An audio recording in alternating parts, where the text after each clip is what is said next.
Hello दोस्तों, नमस्कार। मैं नीरज राय। दोस्तों, आज का जो हिंदी का चैप्टर है वो क्रिया से संबंधित है दोस्तों। और किसी भी परीक्षा में जिसमें हिंदी में व्याकरण पूछा जाता है, क्रिया से कम 2 या 3 प्रश्न पूछे जाते हैं दोस्तों। ये इतना आसान चैप्टर है कि यदि एक बार इसे जान लेते हैं तो फिर ये कभी गलत आपसे नहीं होगा। प्रत्येक चैप्टर का कुछ प्राण तंतु होता है, कुछ की पॉइंट होता है। यदि वो बात आपकी समझ में आ जाएगी तो फिर इस चैप्टर से कोई भी प्रश्न गलती नहीं होगा।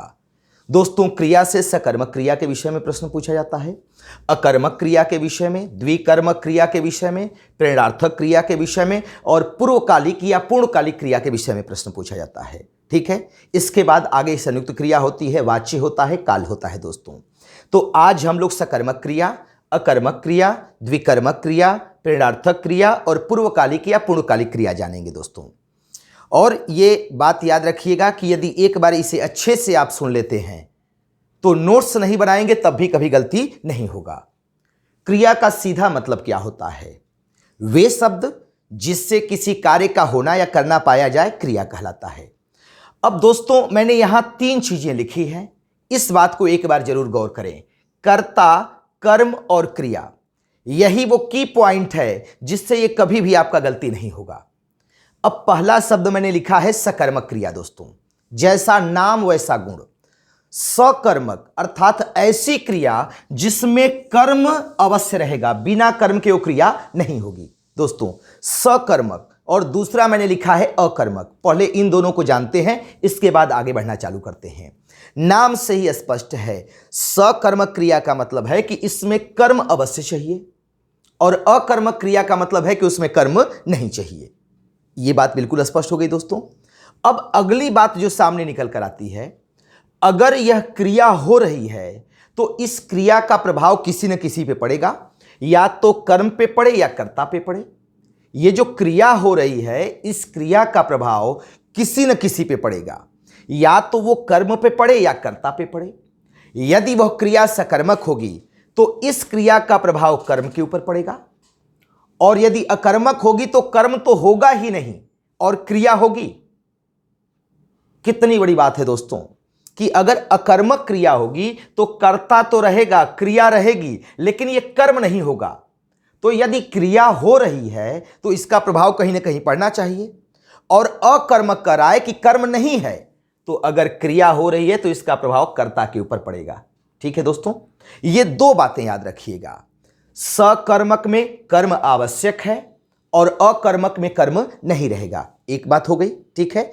दूसरा तरीका इसे जानने का, सकर्मक में क्रिया का प्रभाव कर्म के ऊपर पड़ेगा और अकर्मक में क्रिया का प्रभाव कर्ता के ऊपर पड़ेगा। जैसा नाम वैसा गुण। अगर अकर्मक है, जब कर्म है ही नहीं, केवल कर्ता है और क्रिया है, तो जब यह क्रिया होगी तो इसका प्रभाव कर्ता के ऊपर पड़ेगा। इतनी आसान सी बात, ये कभी गलत होने का चांस ही नहीं है। जैसे उदाहरण से समझते हैं, मैंने लिखा यहां पे कि श्याम आम खाता है। ठीक है दोस्तों, श्याम आम खाता है। ठीक। अब यहां पर जो श्याम है वह कर्ता हो जाएगा। ठीक है। आम जो है वह कर्म हो जाएगा और खाना जो है वो क्रिया हो जाएगी। ठीक है दोस्तों, तो कर्ता है, कर्म है और क्रिया है। इस क्रिया का प्रभाव किसके ऊपर पड़ेगा? आम के ऊपर पड़ेगा। ठीक है, क्योंकि क्या खाया जा रहा है? आम खाया जा रहा है। तो यहां कर्ता है, कर्म है और क्रिया है। क्रिया क्या हो गई? सकर्मक हो गई। जैसे दोस्तों, अगर कहा जाए कि शीला कपड़े धुलती है, तो धुलना एक क्रिया हो गई और शीला इसमें क्या हो गई? कर्ता हो गई। लेकिन इस क्रिया का प्रभाव किसके ऊपर पड़ेगा? कपड़े के ऊपर पड़ेगा। अगर आपने किसी मजदूर को तय किया है कि एक आप गड्ढा खोद देना, हम शाम को आएंगे तो आपको पैसा दे देंगे। ठीक है। और आप शाम को आए और गड्ढा नहीं खुदा रहा तो आप पैसा नहीं देंगे। क्यों? क्योंकि क्रिया का प्रभाव किसके ऊपर पड़ेगा? कर्म के ऊपर पड़ेगा। मजदूर से आपने कहा गड्ढा खोदने के लिए, खोदना एक क्रिया है। ठीक है, तो जमीन पे गड्ढा होना चाहिए, यह प्रभाव पड़ना चाहिए। और यदि प्रभाव कर्म के ऊपर पड़ रहा है तो वो क्रिया सकर्मक है। ठीक है, तो ये 2 बातें हैं। एक तो कर्म होना आवश्यक है। ठीक है, क्योंकि सकर्मक कहा तो कर्म होना आवश्यक है। और क्रिया का प्रभाव किसके ऊपर पड़ेगा? कर्म के ऊपर पड़ेगा। ठीक है दोस्तों, अगर शीला कपड़े धुलती है तो धुलने का प्रभाव किसके ऊपर पड़ेगा? कपड़े के ऊपर पड़ेगा। यदि नहीं धुलेगी तो कपड़ा साफ नहीं होगा।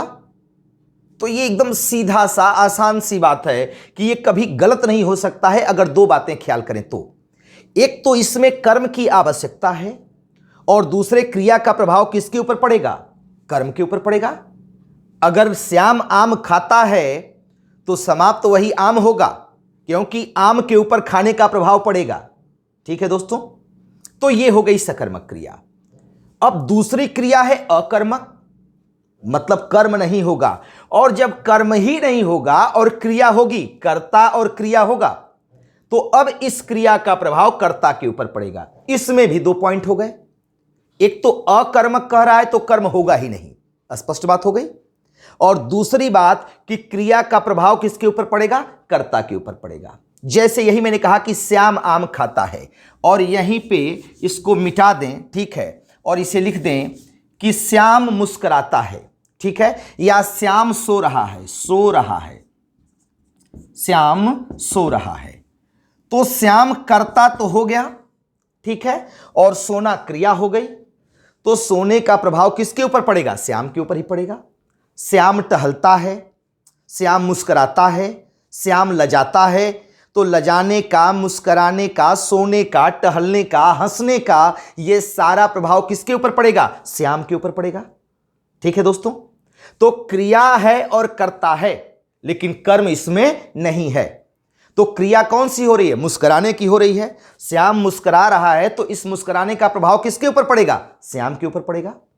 यह बिल्कुल इतनी सहज सी बात है कि एक बार ख्याल कर लें तो यह प्रश्न कभी गलत ही नहीं होगा।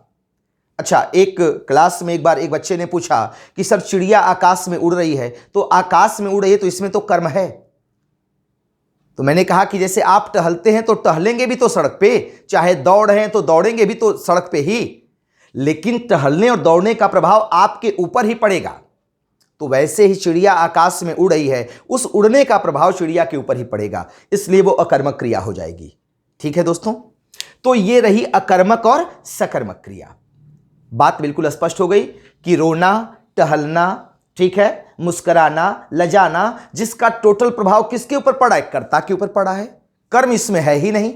और एक है सकर्मक क्रिया जिसमें कर्म होगा और क्रिया का प्रभाव किसके ऊपर पड़ेगा? कर्म के ऊपर पड़ेगा। यह स्पष्ट हो गई बात। अब आगे बढ़ते हैं प्रेरणार्थक क्रिया, इसी से संबंधित है वो। ठीक है, जब अकर्मक क्रिया प्रेरणार्थक हो जाती है तो दोस्तों सकर्मक हो जाती है। इस बात को ख्याल रखिएगा, अगर अकर्मक क्रिया प्रेरणार्थक हो जाए तो सकर्मक हो जाती है। जैसे मान लें कि आपने एक पॉइंट यहां देखा कि श्याम लजाता है, श्याम लजाता है, ठीक है। अब ये जो लजाने का मतलब प्रभाव है ये किसके ऊपर पड़ेगा? श्याम के ऊपर पड़ेगा। ठीक है, शर्मा रहा है तो कौन शर्मा रहा है? श्याम ही, प्रभाव श्याम के ऊपर पड़ेगा।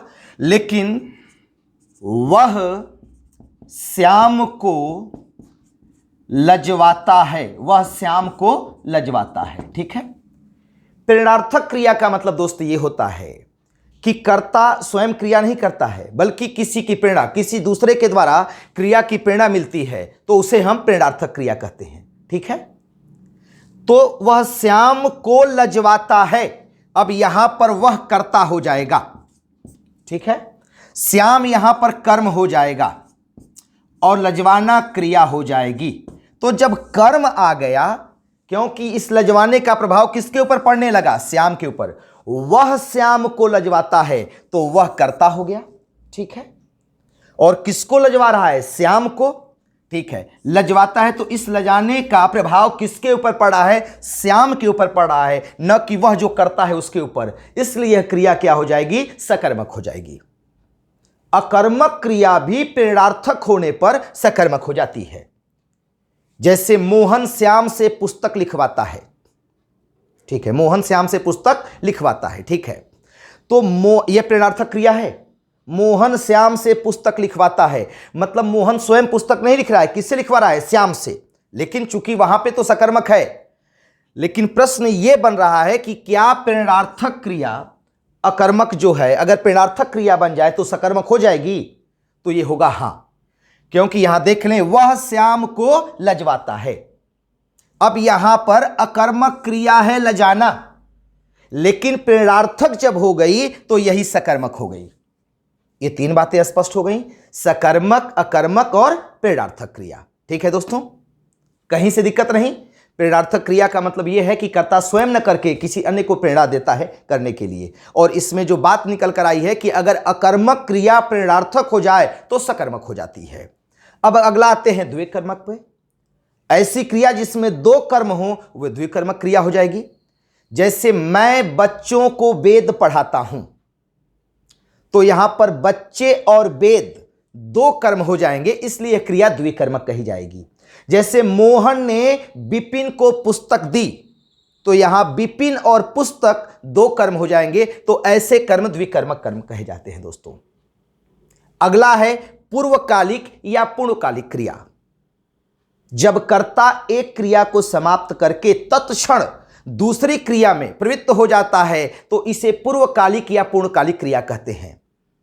जैसे उसने स्नान करके भोजन किया, तो स्नान करने के तुरंत बाद दूसरा काम क्या हो रहा है, भोजन करना, तो इसे हम पूर्णकालिक या पूर्वकालिक क्रिया कहते हैं। बच्चा दूध पीकर स्कूल गया, अब एक क्रिया के बाद दूसरी क्रिया हो रही है, तो इसे हम पूर्वकालिक या पूर्णकालिक क्रिया कहते हैं। अब इसमें एक सवाल पूछा गया, कुछ लोगों से गलती हो गया, वह उठकर बैठा, यह क्रिया कैसी है दोस्तों, वह उठकर बैठा। अब इसमें भी देखिए दो क्रियाएं हो रही हैं, वह उठना एक है और उठने के बाद बैठना, तो यह क्रिया क्या हो जाएगी, पूर्वकालिक या पूर्णकालिक क्रिया हो जाएगी दोस्तों। ठीक है, अब अगला एक प्रश्न देखते हैं, अकर्मक और सकर्मक को साथ में। जैसे अगर कहा जाए कि बूंद बूंद से घड़ा भरता है, तो यह क्रिया अकर्मक हो जाएगी। बूंद बूंद से घड़ा भरता है तो यह क्रिया अकर्मक हो जाएगी, लेकिन मैं घड़ा भरता हूं, यह क्रिया सकर्मक हो जाएगी दोस्तों। उसका सिर खुजलाता है, अकर्मक क्रिया हो जाएगी, लेकिन वह अपना सिर खुजलाता है, यह सकर्मक क्रिया हो जाएगी। वह अपना सिर खुजलाता है, यह सकर्मक क्रिया हो जाएगी, क्योंकि यहां पे कर्म उपस्थित हो गया। एक ही बात है दोस्तों, बूंद बूंद से घड़ा भरता है अकर्मक, और मैं घड़ा भरता हूं तो मैं कर्ता हो गया। अब घड़ा भरता हूं, ये घड़ा कर्म हो गया, भरता हूं क्रिया हो गई, सकर्मक क्रिया हो गई। लेकिन बूंद बूंद से घड़ा भरता है, यह अकर्मक क्रिया होगी। वैसे ही उसका सिर खुजलाता है अकर्मक होगा, लेकिन वह अपना सिर खुजलाता है सकर्मक हो जाएगी दोस्तों। तो ये छोटा सा एक चैप्टर है, लेकिन परीक्षा के लिहाज से बहुत ही महत्वपूर्ण है। दो दो तीन तीन प्रश्न इससे आते हैं दोस्तों, और इस चैप्टर में कुछ नहीं है, केवल एक बार समझने की बात है कि इसका की पॉइंट कहां छुपा हुआ है, इनके नामों में छुपा हुआ है, जो सकर्मक है, अकर्मक है, द्विकर्मक है और प्रेरणार्थक क्रिया है। तो मुझे विश्वास है कि ये बात आप लोगों को समझ में आई होगी। अगर वीडियो पसंद आता है दोस्तों तो इसे लाइक करें, शेयर करें, सब्सक्राइब करें। धन्यवाद।